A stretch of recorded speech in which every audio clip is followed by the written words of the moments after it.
World of Warcraft, Day of the Dragon, by Richard A. Knack. Chapter 5. He had nothing to do with the explosion, Varisa insisted. Why would he do something like that? He is a wizard, Duncan returned flatly, as if that answered any and all questions. They care not about the lives and livelihood of others. Well aware of the prejudices of the Holy Order towards magic, Varisa did not truly try to argue that point.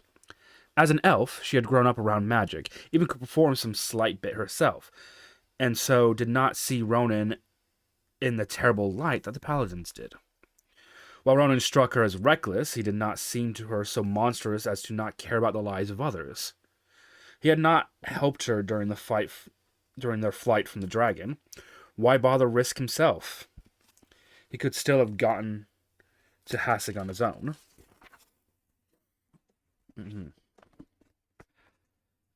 And if he is not to blame, Lord Steranus continued, then where has he gone? Why is there no trace of him in the rubble? If he is innocent of this, his body should be here along with the two of our brothers who perished during his spell. The man stroked his beard slightly. No, this is foul work. This foul work is the fault of his. Mark me. And so you would hunt him down like an animal, she thought. Why else had Duncan summoned 10 of his best to ride with them in search of the missing spellcaster? What Varisa had originally seen as a rescue mission had quickly revealed itself as otherwise. When she and the rest had heard the explosion, discovered the ruin, the elf had felt a twinge inside her heart. Not only had she failed to keep her companion alive, but he and 2 of the men had perished for no good reason. However, Duncan had clearly from the first seen it otherwise, especially when a search had revealed no trace of Ronan's corpse among the rubble. First thought had been of goblin snappers, well versed in sneaking up to a fortress and setting off deadly charges, but the senior paladin had insisted that his region had been swept clean of any trace of the elements of the horde, goblins especially. While the foul little creatures did pose a few fantastic and utterly improbable flying machines, none had been reported. Besides, such an airship would have had to move with lightning speed to avoid detection, something not possible for the cumbersome devices. Which, of course, left Ronan as the most likely source of the destruction. Varisa did not believe it possible of him, especially since he had been so dedicated to fulfilling his mission. She only hoped that if they found the young wizard, she would be able to keep Duncan and the others from running him through before they had a chance to find out the truth. They had scoured the nearby countryside and were now heading toward the actual direction of Hasek. Although it had been suggested by more than one of the younger knights that Ronan had likely used his magic to spirit himself away to his destination. Duncan Steranus had evidently not thought enough of the wizard's ability in that respect to take it to heart. He fervently believed that they would be able to track down the rogue mage and bring him to justice. And as the day aged and the sun began its downward climb, even Varisa began to question Ronan's innocence. Had he caused the disaster, then fled the murderous scene? We shall have to make camp soon, Lord Steranus announced, some time later. He studied the thickening woods. While I did not expect trouble, it would serve us little good go wandering through the dark, possibly missing our quarry at our feet. Her own eyesight superior to that of her companions, Varisa considered continuing on by herself, but thought better of it. If the Knights of the Silver Hand discovered Ronan without her, there was stood little chance of surviving. They rode on a bit further, but spotted nothing. The sun slipped below the horizon, leaving only a faint glow of light to illuminate their way. As he had promised, Duncan called a reluctant halt to the search, ordering his knights to immediately set up camp. Varisa dismounted, but her eyes continued to sweep over the surrounding territory, hoping against hope that the fiery wizard would make himself known. He is nowhere about, Lady Varisa.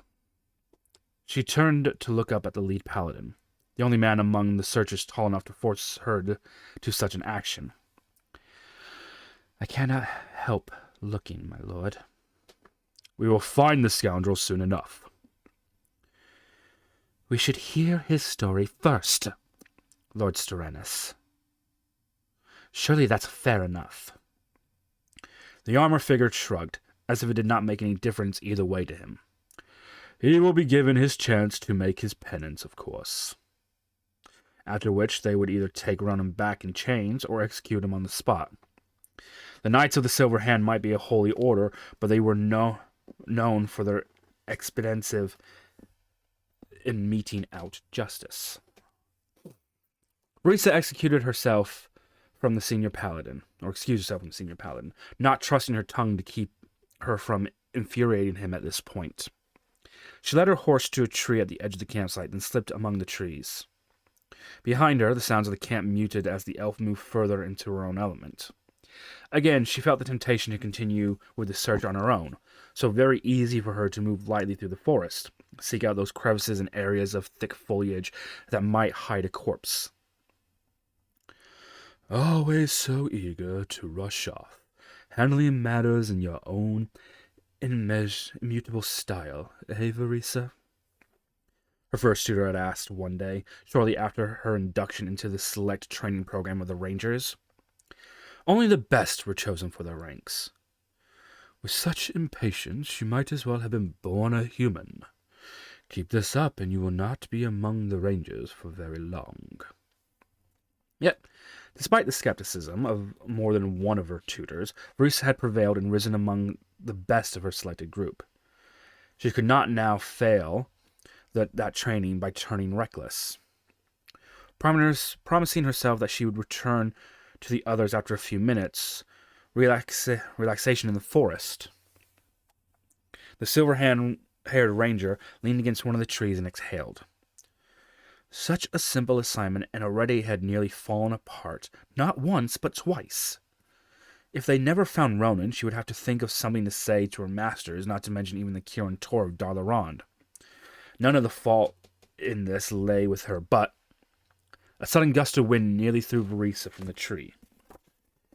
The elf managed to cling to it at the last moment, but in the distance she could hear the frustrated calls of the knights and the wild clattering of loose objects tossed about. As quick as the wind struck, it suddenly died away. Verisa pushed her disheveled hair from her face and hurried back to the camp, fearful that Duncan and the others had been attacked by some terrible force akin to the dragon earlier that day. Fortunately, even as she approached, the ranger heard the paladins already discussing the repair of their camp, and as she entered the area, Verisa saw that other than bedrolls and other objects laying strewn about, no one seemed much out of sorts. Lord Serenus strode toward her, eyes filled with concern. Are you well, milady? No harm has come to you. Nothing. The wind surprised me, that's all. Surprised everyone. He rubbed his bearded jaw, gazing into the darkened forest. It strikes me that no normal wind blows in such manner. He turned to one of his men. Roland, double the guard. This may not be the end of this particular storm. Aye, my lord. A slim, pale knight called back. Christoph, Jacob, get. His voice cut off with a sudden abruptness that both Duncan, who had turned back to the elf, and Verisa looked to see if the man had suddenly been struck down by an arrow or a crossbow bolt. Instead, they found him staring at a dark bundle lying amidst the bedrolls. A dark bundle with legs stretched together and arms crossed over the chest, almost as if in deathly repose. A dark bundle gradually recognized as Ronan. Verisa and the knights gathered around him, one of the men holding a torch near. The elf bent down to investigate the body. In the flickering light of the torch, Ronan looked pale and still, and at first she could not tell whether he breathed or not. Verisa reached for his cheek, and the eyes of the mage opened wide, startling everyone. Ranger! How nice to see you again. With that, his eyes closed once more, and Ronan fell asleep. Fool! You'll not up and vanish after good men had died, then think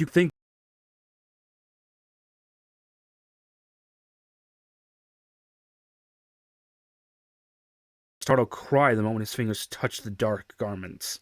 The paladin gazed at his gauntlet hand as if he had been bitten, snarling. Some sort of devilish, unseen fire surrounds him.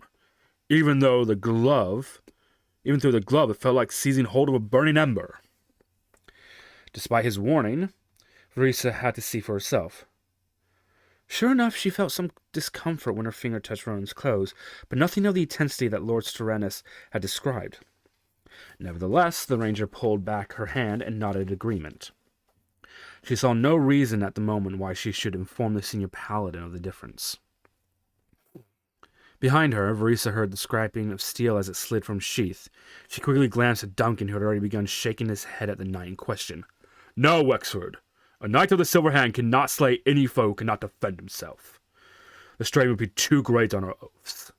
I think we must post guards for the evening, and then see what happens with our spellcaster here in the morning. Lord Steranus' weathered visage took on a grim aspect. And one way or another, justice will be served once he awakes. I will stand by him, Verisa interjected. No one else needs to do so. Forgive me, milady, but your association with... She straightened, staring the senior paladin in the eye as best she could. You question the word of a ranger, Lord Steranus. You question my word. Do you assume that I will help him flee again? Of course not, Duncan finally shrugged.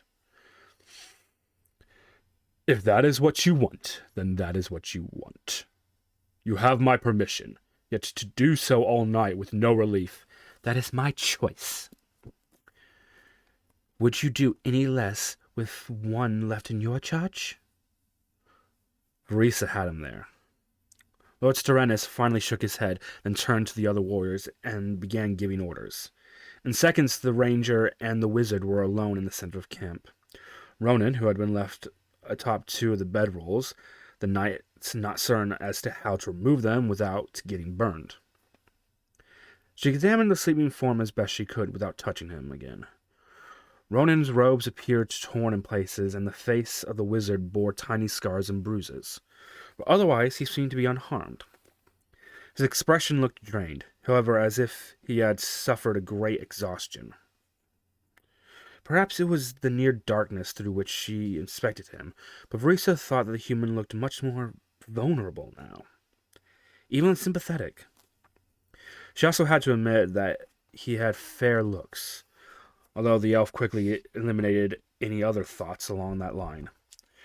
Verisa tried to see if there was any method by which she could make the unconscious mage possibly positioned more comfortable, but the only way to do so would have meant revealing that she could tolerate touching him. That, in turn, might have encouraged Lord Steranus to try and use her to better secure Ronan, which went against the elf's bond to the mage. With no other recourse, Verisa settled near the prone body and looked around, eyeing the area for any possible threat. She still found Ronan's sudden appearance very questionable, and, although he had said little about it, clearly so did Duncan. Ronan hardly seemed capable of having transported himself to the midst of their camp. True. Such an effort would explain why he now lay almost comatose, but it still did not ring true. Rather, Verisa felt as if she looked at a man who had been kidnapped, then tossed back after the kidnappers had done with him what he would. The only question that remained, who could have done such a fantastic thing, and why?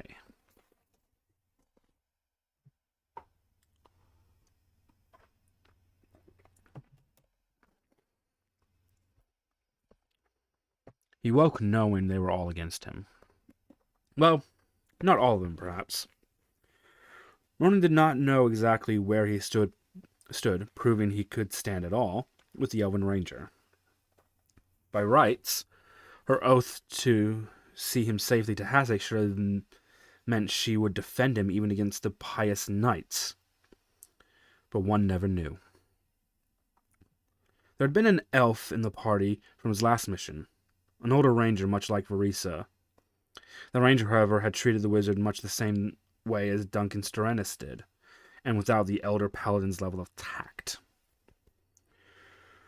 Ronan exhaled lightly so as not to alert anyone just yet to his consciousness. He had only one way of finding out where he stood with everyone, but he needed a few more moments to collect his thoughts. Among the initial questions he would be asked would be his part in the disaster and what had happened to him afterwards. Some bit of the first half the weary wizard could answer. As for the second, they likely knew as much as he. He could delay no longer. Ronan took another breath, then purposely stretched as if waking. Beside him he heard slight movement. With planned casualness, the mage opened his eyes and looked about. To his relief, and surprisingly some pleasure, Veresa's concerned countenance filled his immediate field of vision. The ranger leaned forward, striking sky-blue eyes studying his own. Those eyes suited her well, he thought for a moment, then quickly dismissed the thought as the sound of clanking metal warned him that the others knew he had awakened. "Back among the living, is he?" Lord Sterenis rumbled. "We shall see how that lasts." The slim elf immediately leaped to her feet, blocking the paladin's path. "He has only just opened his eyes. Give him time to recoup and eat at least before you question him." "I will deny him no basic right, milady, but he shall answer questions while he has his breakfast, not after." Ronan had propped himself up by his elbows, just enough to be able to see Duncan's scowling visage, and knew the Knight of the Silver Hand believed him to be some sort of traitor, possibly even a murderer. The weakened mage recalled the one unfortunate sentry who had plummeted to his death, suspected that there might have been more such victims. Someone had no doubt reported Ronan's presence on the wall, and the natural prejudice of the Holy Order had added up the facts and gotten the wrong answer as usual. He did not want to fight them, doubted that at this point he could even cast more than one or two light spells, but if they tried to condemn him for what had happened at the keep, Ronan would not hold back to defend himself. "I'll answer best I can," the wizard replied, declining any aid from Veresa as he struggled to his feet. "But yes, only with some food and water in my stomach." The normally bland rations of the nights tasted sweet and delicious to Ronan. From the moment of the first bite, even the tepid water from one of the flasks seemed more like wine. Ronan suddenly realized that his body felt as if it had been forcibly starved for nearly a week. He ate with gusto, with passion, with little care for manners. Some of the knights watched him with amusement, others, especially Duncan, with distaste. Just as his hunger and thirst had begun to level off, the questioning began. Lord Serenus sat down before him, eyes already judging the spellcaster, and growled. "The time for confession is at hand, Ronan Redhair. You have filled your belly, now empty the burden of sin from your soul. Tell us the truth about your misdeed on the keep wall." Veresa stood beside the recuperating mage, her hand by the hilt of her sword. She clearly had positioned herself to act as his defender in the informal court, and not, Ronan liked to think, simply because of her oath. Certainly after their experience with the dragon, she knew him better than these oaths. "I'll tell you what I know, which is to say not much at all, my lord. I stood atop the keep wall, but the fault of destruction isn't mine. I heard an explosion, the wall shook, and one of your tin warriors had the misfortune to fall over the side, for which you've my sympathy." Duncan had not yet put on his helmet, and so now ran a hand through his grain-thinning hair. He looked as if he fought the valiant struggle to maintain control of his temper. "Your story already has holes as wide as the chasm in your heart, wizard. And you have barely even started. There are those who lived despite your efforts, who saw you casting magic just before the devastation. Your lies condemn you. No, you condemn me, just as you condemn all of my kind for mere existing." Ronan quietly returned. He took another bite of hard biscuit, then added, "Yes, my lord, I cast a spell, but one only designed to communicate along distances. I sought advice from one of my seniors on how to proceed on a mission that had been sanctioned by the highest powers in the Alliance. As the honorable mage here will vouch, I'd say." Verisa spoke even as the knight's eyes shifted to her. "His words bear truth, Duncan. I see no reason why he would cause such damage." She held up a hand as the elder warrior started to protest, no doubt again pressing the point that all wizards become damned souls the moment they took up the art. "And I will meet any man, including you, in combat, if that is what it takes to restore his rights and freedom." Lord Serenus looked disgruntled at the thought of having to face an elf in battle. He glared at Ronan, but finally nodded slowly. "Very well. You have a staunch defender, wizard, and on her word and bound, I will accept that you are not responsible for what happened." At the moment he finished the statement, the paladin thrust a finger at the mage. "But I would hear more about your own experience during that time, and if you can dredge it from your memories, how you come to be dropped in the midst like a leaf fallen from our high tree." Ronan sighed, knowing he could not escape the telling. "As you wish. I'll try to tell you all I know." It was not much more than he had related prior. Once more, the wary mage spoke to them as if his trek to the wall, his decision to try and contact his patron, and the sudden explosion that had rocked the entire section. "Are you certain of what you heard?" Duncan Stratus immediately asked him. "Yes. Well, I can't prove it beyond a doubt. It sounded like the charge being set off." The explosion did not mean goblins were responsible, of course. Years of war had ingrained such thoughts into even the head of the wizard. No one had reported goblins in this part of Lordaeron, but Verisa came up with a suggestion. "Duncan, perhaps the dragon that pursued us earlier also carried with it one or two goblins. They're very small, weary, and certainly capable of hiding at least for a day or two. That would explain much." "It would indeed," he agreed reluctantly. "And if so, we must be doubly vigilant. Goblins know no other pastimes than mischief and destruction. They would certainly strike again." Ronan went on with his story, telling next how he fled to the dubious safety of the tower, only to have it collapse around him. Here, though he hesitated, knowing for certain that Sternus would find his next words questionable at the very least. "And then something seized me, my lord. I don't know what it was, but it took me up as if I was a toy and whisked me away from the devastation.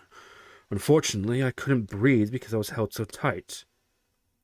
And when I next opened my eyes," the wizard looked at Verisa, "it was to see her face." Duncan waited for more, but when it became clear that his wait would be fruitless, he slapped one hand against the armored knee and shouted, "And that's it? That is all you know?" "That's all." "By the spirit of Alonzus Foul," the paladin snapped, calling upon the name of the archbishop whose legacy had led through his apprentice, Uther Lightbringer, to the creation of the Holy Order. "You have told us nothing of worth. If I thought for one moment..." A slight shift by Verisa made him pause.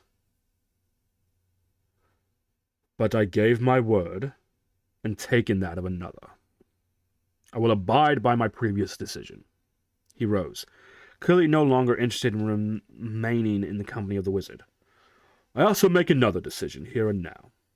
We are already en route to Hathik. I see no reason why we should not move on as quickly as possible and get you to your ship. Let them deal with your situation as they see fit. We leave in 1 hour. Be prepared, wizard." With that, Lord Duncan Sternus turned and marched off, his loyal knights following immediately thereafter. Ronan found himself alone, save for the ranger, who walked to a spot before him and sat down. Her eyes settled on his. "Will you be well enough to ride?" "Other than exhaustion and a few bruises, I seem to be in one piece, Elf." Ronan realized that his words had come out a little sharper than he had intended. "I'm sorry. Yes, I'll be able to ride. Anything to get me on to the port on time." She rose again. "I'll prepare the animals. Duncan brought an extra mount just in case we did find you. I'll see to it that it is waiting when you finish." As the ranger turned, an unfamiliar emotion rose within the tired spellcaster. "Thank you, Vrisa Windrunner." Vrisa looked over her shoulder. "Taking care of the horses is part of my duty as your guide." "I meant about standing with me during what might have turned into an inquisition." "That, too, was part of my duty. I took an oath to my masters that I would see you to your destination." Despite her words, however, the corners of her mouth twisted upwards for a moment in what might have been a smile. "Better ready yourself, Master Ronan. This will be no canter. We have much time to make up." She left him to his own devices. Ronan stared at the dying campfire, thinking about all that had happened. Risa did not know how close to the truth she had been with her simple statements. The journey to Hasek would be no easy gallop, but not just for the sake of time. He had not been entirely truthful with them, not even with the elf. True, Ronan had not left out any part of his story, but he left out some of his conclusions. He felt no guilt where the paladins were concerned, but Risa's dedication to the journey and his safety stirred some feelings of remorse. Ronan did not know who had set the charges, goblins likely. He really did not care.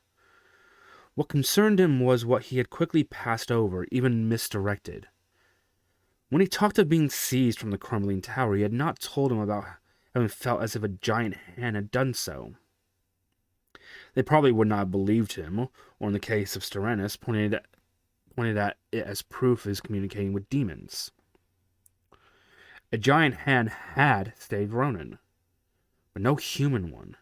Even his brief moment of consciousness had been enough to recognize the scaly skin, the wicked curved talons greater than in length than his entire body. A dragon had rescued the wizard from certain death, and Ronan had no idea why. Chapter 6.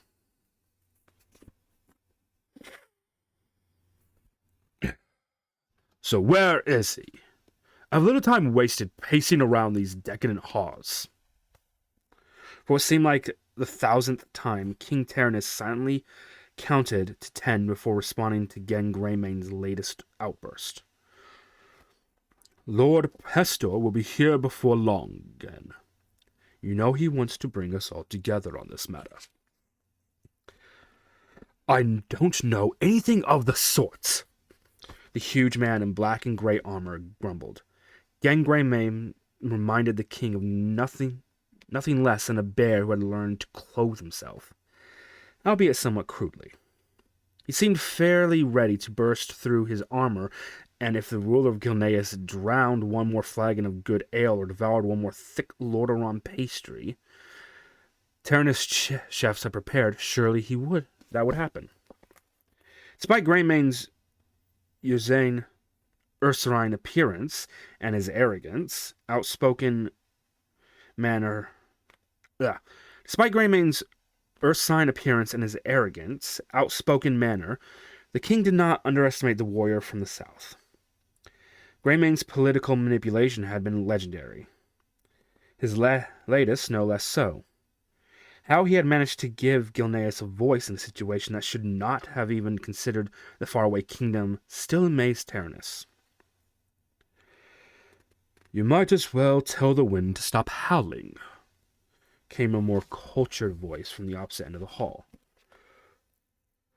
"You'll have more success there than getting that creature to quiet even for a moment." They'd all agreed to meet in the Imperial Hall, a place where, in times past, the most significant treaties in all of Lordaeron had been agreed to and signed. With its rich history and ancient but stately decor, the hall cast an aura of tremendous significance upon any discussion taking place here. And certainly the manner of Alterac was of significance to the continued life of the Alliance. "If you don't like the sound of my voice, Lord Admiral," Gaymane snarled, "good steel can always make certain you'll never hear it, or anything else again." Lord Admiral Dalen Proudmoore rose to his feet in one smooth, pacing sweep. The slim, weathered seaman reached for the sword, generally hanging at the side of his green naval uniform, but the sheath there rattled empty. So too did the sheath of Gen Greymane. The only thing reluctantly agreed upon from the first had been that none of the heads of state could carry arms into discussion. They even agreed, even Gen Greymane, to having themselves searched by selected sentries from the Knights of the Silver Hand, the only military unit they all trusted despite its outward allegiance to Tyrannus. Pester, of course, was the reason all this incredible summit had managed to reach even this point. Rarely did the monarchs of major realms come together. Generally, they spoke through couriers and diplomats, with the occasional state visit thrown in as well. Only the amazing Prestor could have convinced Tyrannus' uneasy allies to abandon their staffs and personal guard outside to join together to discuss matters face to face. Now, if only the young noble himself would arrive. "My lords, gentlemen." Desperate for assistance, the king looked to a stern figure standing near the window, a figure clad in leather and fur despite the relative warmth of the region. A fierce beard and jagged nose were all Tyrannus could make out of Thoris Trollbane's gruff visage. But he knew that despite Thoris's intense interest in whatever view lay outside, the Lord of Stormgrad had digested every word and tone of his counterparts. That he did nothing to aid Tyrannus in his present crisis only served to remind the latter of the gulf that had opened between them since the start of this maddening situation. "Damn Lord Perinold," the King of Lordaeron thought. "If only he had not forced us into all of this." Although knights from the Holy Order stood by just in case of any monarchs came to actual blows, Tyrannus did not fear physical violence so much as he did the shattering of any hope of keeping the human kingdoms allied. Not for a moment did he feel that the orc menace had been forever eradicated. The humans had to remain allied in this crucial moment. He wished Anduin Lothar, Regent Lord of Refugees from the lost kingdom of Azeroth, could have been here. That was not possible. And without Lothar, that left only... "My lords, come. Surely this isn't seemly behavior for any of us." "Pestor!" Tyrannus gasped. "Praise be." The others turned as the tall, immaculate figure entered the great hall. Amazing the effect the man had on his elders, so the king thought. He walks into a room and quarrels cease. Bitter rivals lay down their weapons and talk of peace. Yes, definitely the choice to replace Perinold.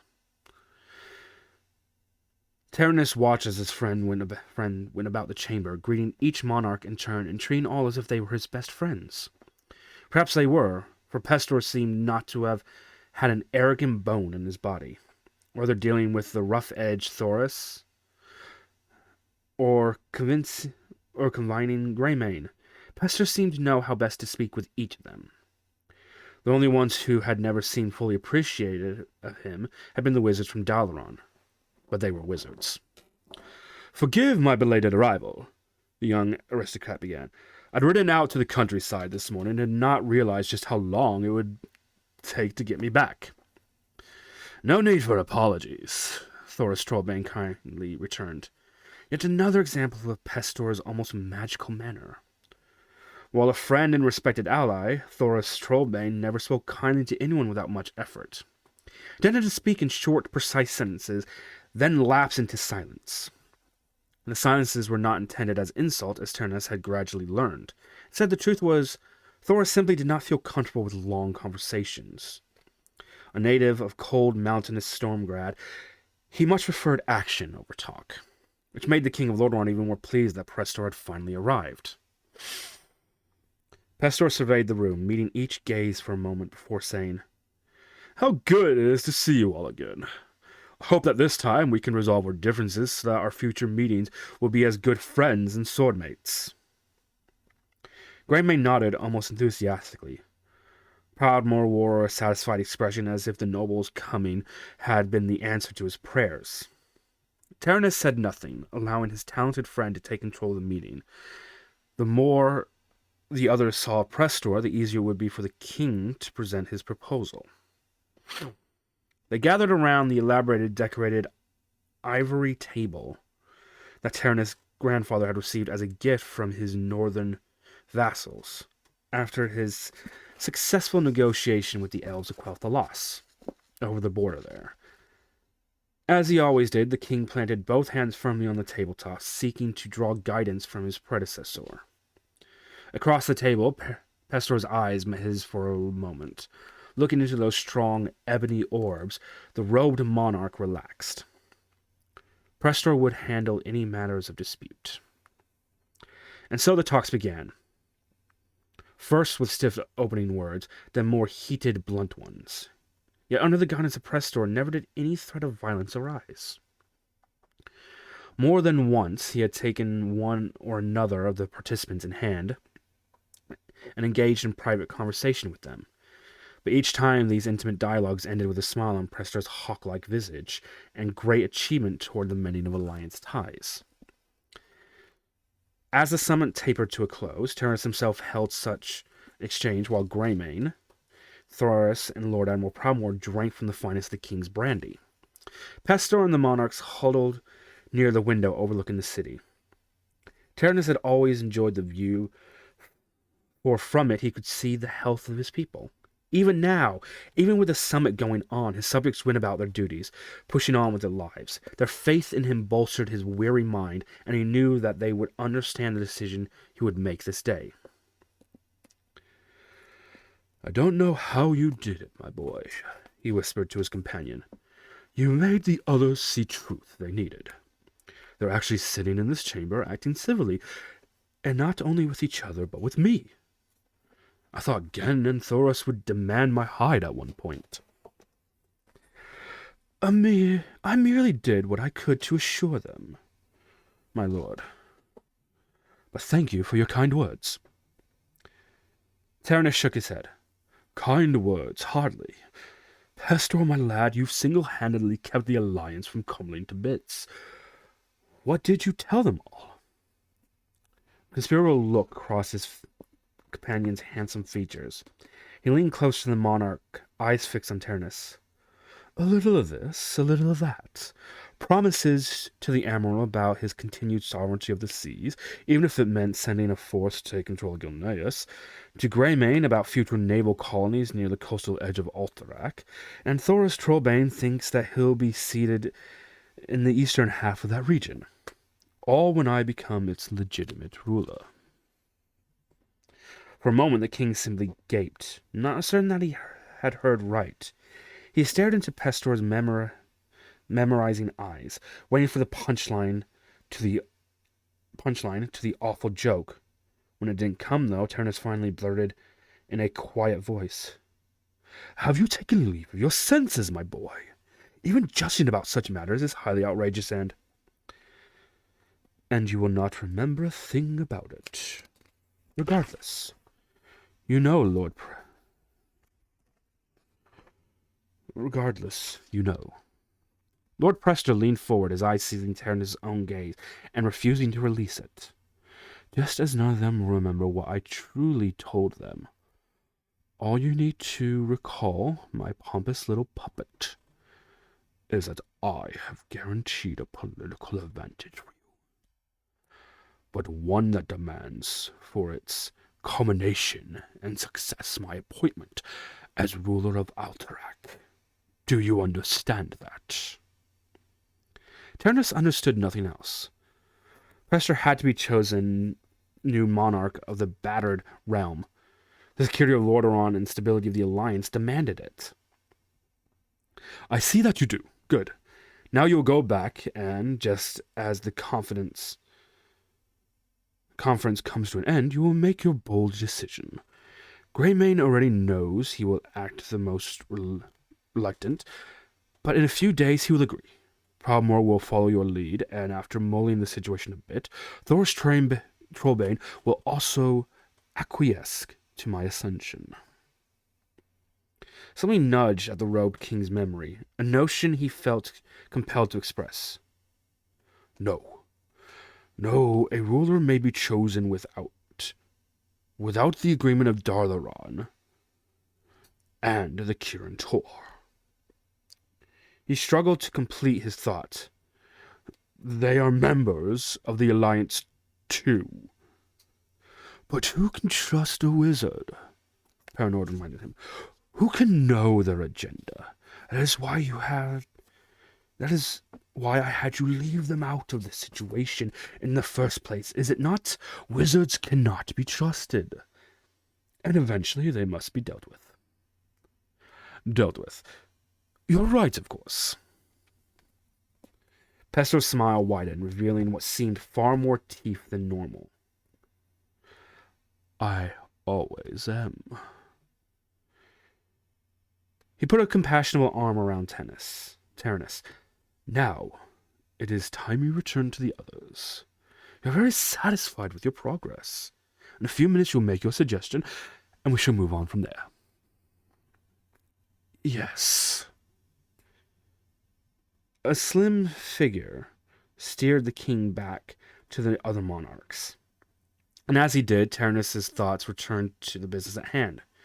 Pestor's more dire statements now lay buried deep in the king's subconscious, where the ebony-clad noble desired them. "Enjoying the brandy, my friends?" Ternus asked the others. After they nodded, he smiled and said, "A case will go back with each of you. My gift for your visit." "A splendid show of friendship, wouldn't you say?" Pestor urged Ternus's counterparts. They nodded. Proudmoore even toasted the monarch of Lordaeron. Ternus clapped his hands together. "And thanks to our young associate here, I think we'll all leave even closer in heart than we did before." "We've not signed any agreement yet," Greymane reminded him. "We've not even agreed what to do about the situation." Ternus blinked. The perfect opening. Why wait any longer to make his grand suggestion? "As to that, my friends," the king said, taking Lord Pestor's arm and guiding him towards the head of the table, "I think I've hit upon the solution that will appeal to all of us." King Ternus of Lordaeron smiled briefly at his young companion, who could not possibly have any idea of the great reward he was about to receive. Yes, the perfect man for the role. With Pestor in charge of Alterac, the future of the Alliance would be assured. And then they could begin to deal with those treacherous wizards in Darlaron. "This is not right!" the heavy-set mage burst out. "They have no cause to leave us out of this." "No, they don't," returned the elder woman. "But they have." The mages who had met earlier in the Chamber of Air now met there again, only this time there were 5. The one that Ronan would have known as Crassus had not taken his position in the magical place, but the others were too concerned with the events of the outside world to wait. The lords of the untalented had met in seclusion, discussing a major situation without the general guidance of the Kirin Tor. While most among its council respected King Ternus and some other monarchs, it disturbed them that the ruler of Lordaeron would put together such an unpredicted summit. One of the inner council of the Kirin Tor had ever been present in such past events. It had only been fair, as Darlaron had always stood at the forefront of the Alliance defenses. Times, though, appeared to be changing. The Alterac dilemma could have been resolved long ago, pointed out the Elven Mage. We should have insisted on our proper part in the proceedings. And start another instant, retorted the bearded mage in a serotonic tone.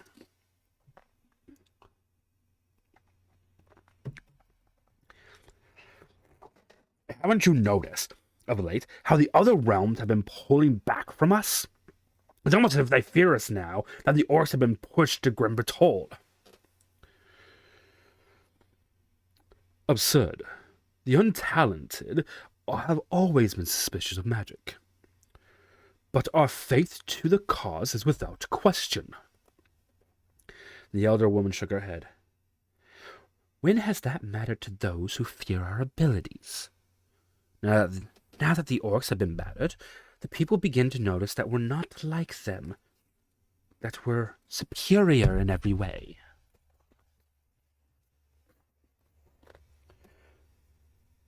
A dangerous way to think, even for us, came the calm voice of Krathith.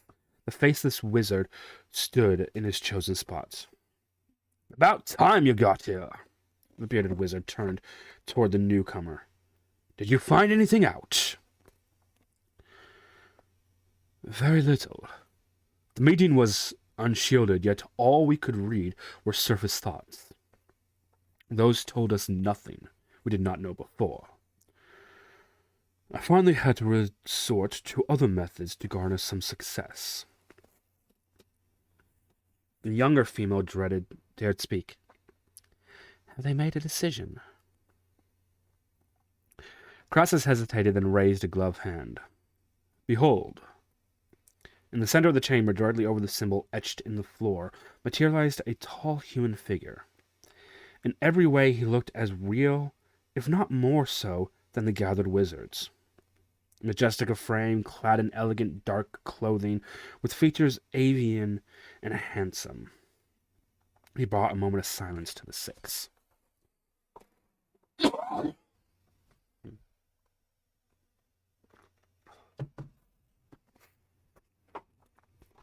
Who is he? The same woman asked. Crassus surveyed his companions before answering. All hail the new ruler of Alterac, King Pestor the First. What? This is outrageous! They can't do this without us, can they? Who is Pestor? Ronan's patron shrugged. A minor noble from the north, disposed without backing, yet he seems to have ingrained himself not only to Tyrannus, but to even the rest, Gen Greymane included. But to make him king? The bearded spellcaster snapped the bearded spellcaster. On the surface, not a terrible choice. It places Alterac as once more an independent kingdom. The other monarchs found much about him they respect, so I gather he seems to have single-handedly kept the alliance from falling apart. So you approve of him? The elder female asked. In reply, Crassus added, he also seems to have no history. Apparently, is the reason we all have not been included in these talks, and, most curious of all, appears as a void when touched by magic.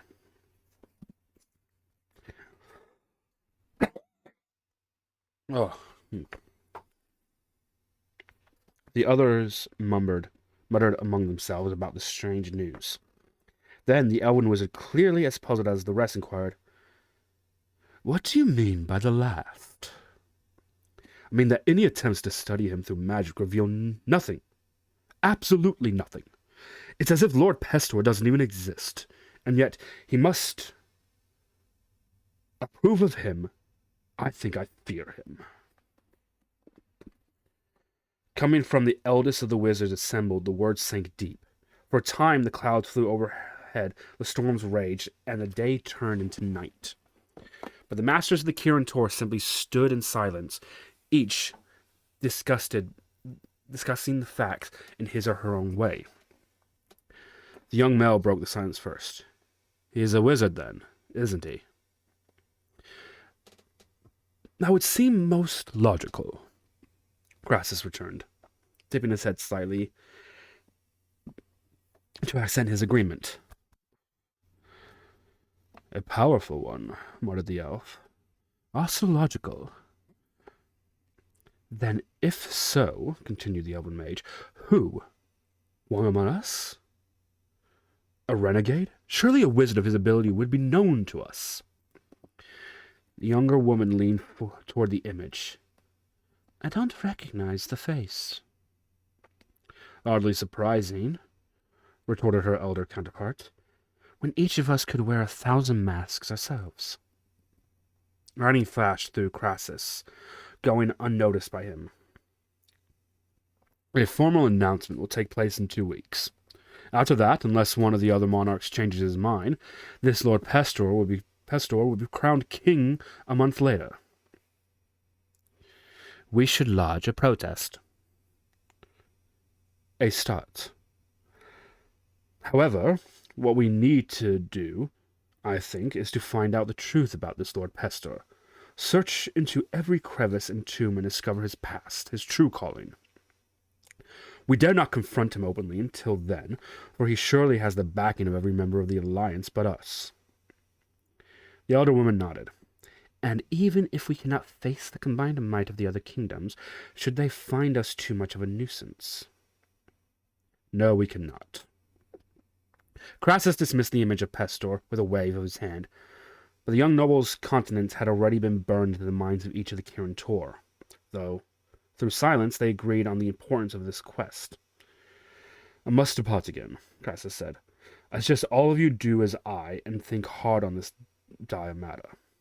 Follow all its trails, no matter how obscure and impossible, but follow them swiftly. And if the throne of Alterac is filled by this enigma, I suspect that the Alliance will not long stand firm. However, of one mind its rulers presently are. He took a deep breath, and I fear that Dalaran may fall with the rest if that happens. Because of this one man? The bearded wizard spouted. Because of him, yes. And as the rest pondered his words, Crassus vanished again.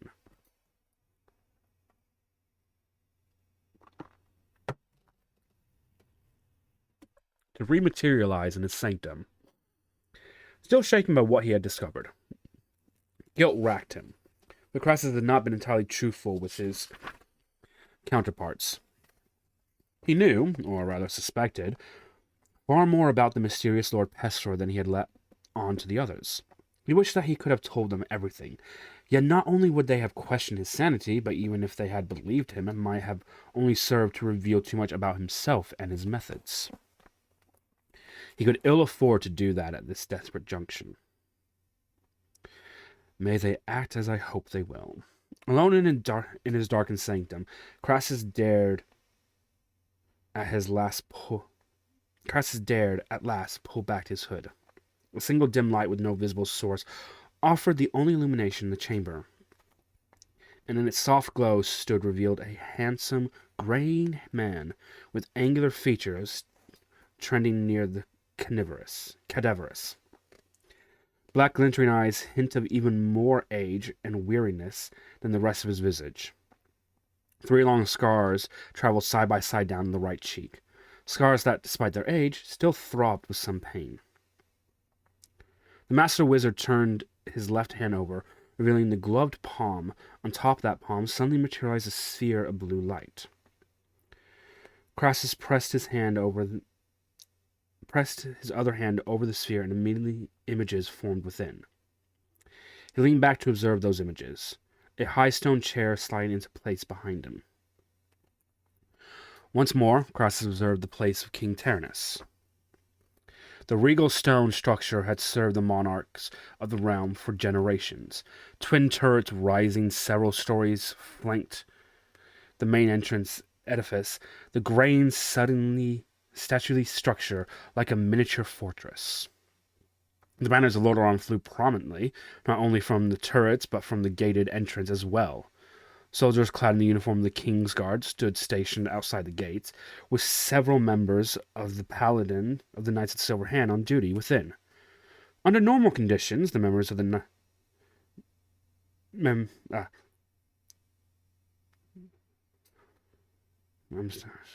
Under normal conditions, the Paladins would not have been part of the defense of the palace. But with some minor matters still to be discussed by the various monarchs visiting, clearly the trustworthy warriors were needed now.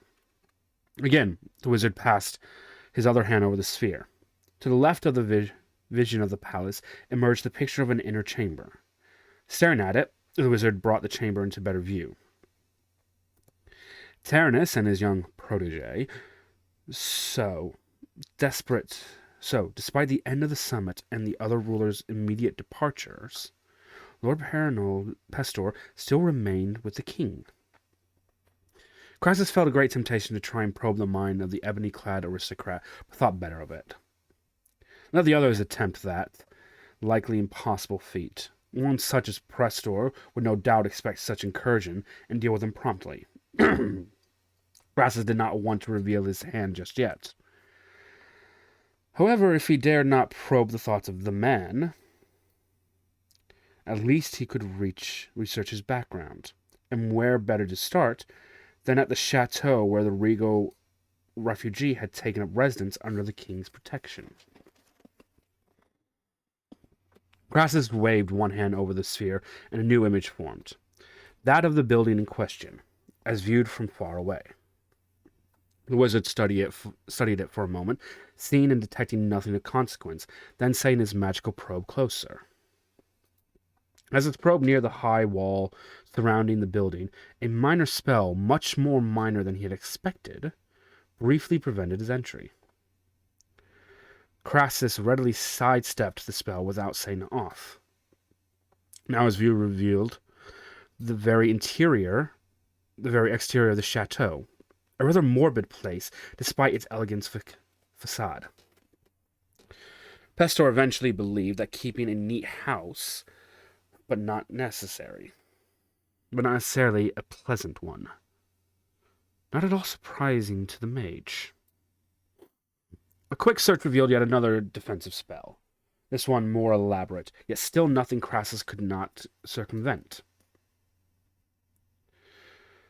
With one deft gesture, the angular features of the once more bypassed Pestor's handiwork. Another moment and Crassus would be inside, where he could... The sphere blackened. The blackness spread beyond the edges of the sphere. The blackness reached for the wizard. Crassus threw himself from the chair. Tentacles of purest night enveloped the stone seat, pouring over it as if they would have the mage himself. As Crassus came to his feet, he watched the tentacles pull away, leaving no trace of the chair behind. Even as the first tentacles reached for him, more spouted from what remained of the magical orb. The mage stumbled back, for one of the few times in his life momentarily startled into inaction. Then, recalling himself, Crassus murmured words not heard by another living soul in several lifetimes, words he himself had never uttered, only to read with fascination. A cloud sparked to life before him, a cloud that thickened like cotton and immediately flowed towards the seeking tentacles, meeting them in midair.